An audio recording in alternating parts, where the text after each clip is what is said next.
West Indies के खिलाफ तीसरे वनडे मुकाबले में आए कप्तान हार्दिक पांड्या और शुभमन गिल का तूफान। उसके बाद गेंदबाजी करते हुए मुकेश कुमार और शार्दुल ठाकुर ने मचाई तबाही। नमस्कार दोस्तों, स्वागत है एक बार फिर से हमारे यूट्यूब चैनल में।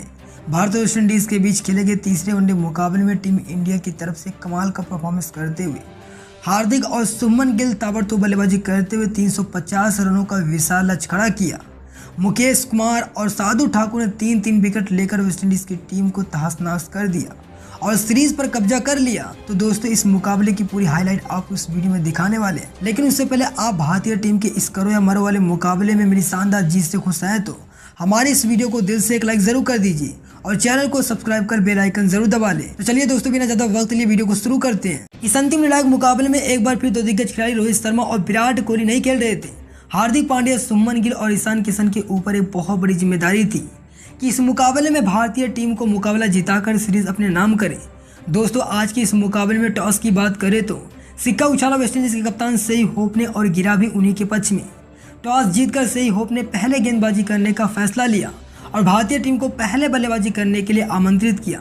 भारतीय टीम की तरफ से विस्फोटक ओपनर बल्लेबाज शुभमन गिल के साथ ईशान किशन पारी की शुरुआत करने मैदान में उतरते हैं और पहले ओवर की तीसरी गेंद पर एक चौका लगाकर बेहतरीन शुरुआत भारतीय टीम को दिलाते हैं। इसके बाद तीसरे ओवर में शुभमन गिल भी लेग साइड में एक शानदार चौका लगाकर अपना खाता खोलते हैं। छठवें ओवर में काइल मेयर्स को 2 बैक टू बैक चौके मारकर ईशान किशन ने अपनी मंशा साफ कर दी कि आज वो वेस्टइंडीज की गेंदबाजों की जमकर पिटाई करने आए हैं। दोनों ही ओपनर बल्लेबाज बहुत ही खतरनाक अंदाज में बल्लेबाजी कर रहे थे। पावर प्ले समाप्त होने तक भारतीय टीम का स्कोर 73 रन बिना किसी विकेट के नुकसान पर हो गया था। दोनों बल्लेबाज धीरे धीरे अपने अर्धशतक के करीब पहुंच रहे थे। खास करके शुभमन गिल बहुत ही शानदार लय में नजर आ रहे थे। 11वें ओवर में गेंदबाजी करने आए अल्जारी जोसेफ को एक छक्का और एक चौका मारकर ईशान किशन ने 40 रन के अपने निजी स्कोर पर पहुंच गए और अपने अर्धशतक से मात्र 10 रन दूर थे। 14वें ओवर में एक गगनचुंबी छक्का लगाकर ईशान किशन ने बैक टू बैक अपना तीसरा अर्धशतक वेस्टइंडीज के खिलाफ पूरा किया। इसी के साथ भारतीय टीम का स्कोर 101 रन हो गया था। इसके बाद शुभमन गिल भी कहाँ पीछे रहने वाले थे।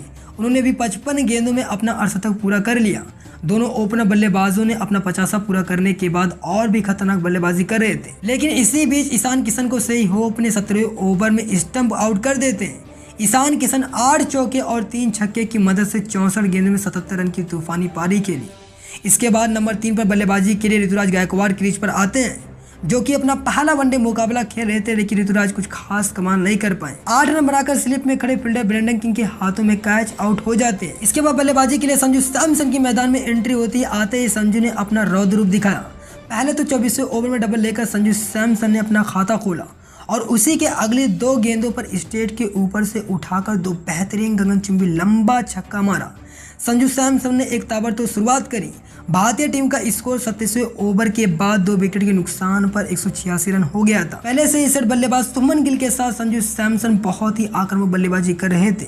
गिल धीरे धीरे अपने शतक के करीब पहुंच रहे थे तो सैमसन भी लगातार छक्के चौके की बारिश कर रहे थे। धीरे धीरे संजू अपने अर्धशतक की ओर बढ़ रहे थे। 32वें ओवर की दूसरी गेंद पर संजू सैमसन ने सिंगल लेकर अपना तूफानी अर्धशतक पूरा किया। सैमसन ने मात्र 39 गेंदों में 50 रन बना दिए।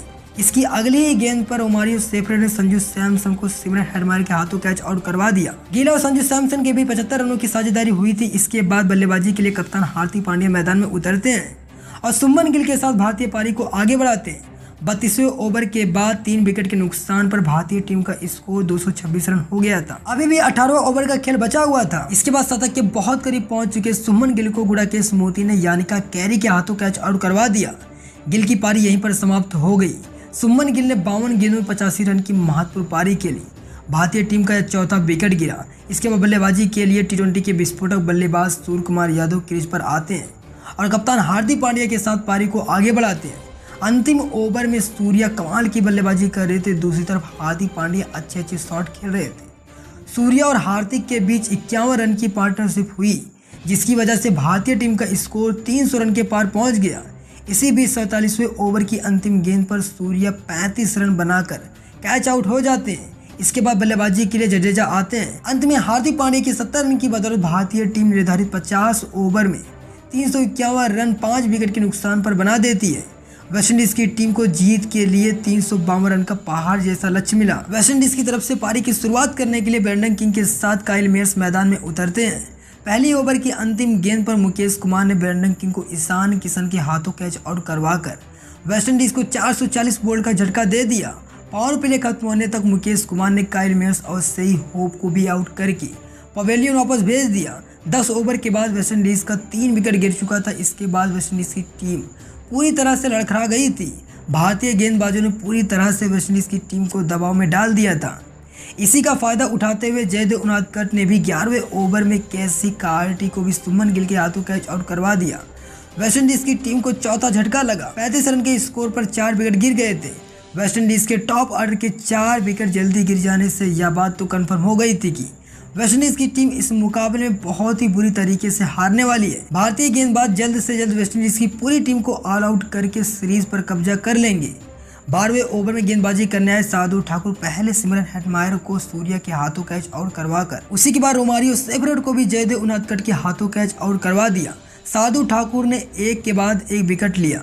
50 रन के स्कोर पर वेस्टइंडीज के 6 बल्लेबाज आउट हो गए थे। अभी तक कोई भी बल्लेबाज दहाई के आंकड़े भी नहीं पहुंचा था। Brandon king 0, Kyle Mayers 4, Shai Hope 5, Keacy Carty 6, Shimron Hetmyer 4, Romario Shepherd 8 run बनाकर पवेलियन वापस लौट गए थे। और अंत में देखते ही देखते पूरी वेस्टइंडीज की टीम 151 रन के स्कोर पर ऑल आउट हो गई। वेस्टइंडीज का कोई भी बल्लेबाज 50 रन भी नहीं बना पाया। इस अंतिम वनडे मुकाबले में भारतीय टीम ने वेस्टइंडीज को 200 रनों के बड़े अंतर से हरा दिया और सीरीज को अपने नाम किया। भारतीय टीम की तरफ से शार्दुल ठाकुर ने सबसे ज्यादा 4 विकेट लिए, तो वहीं पर मुकेश कुमार को भी 3 सफलताएं हासिल हुई।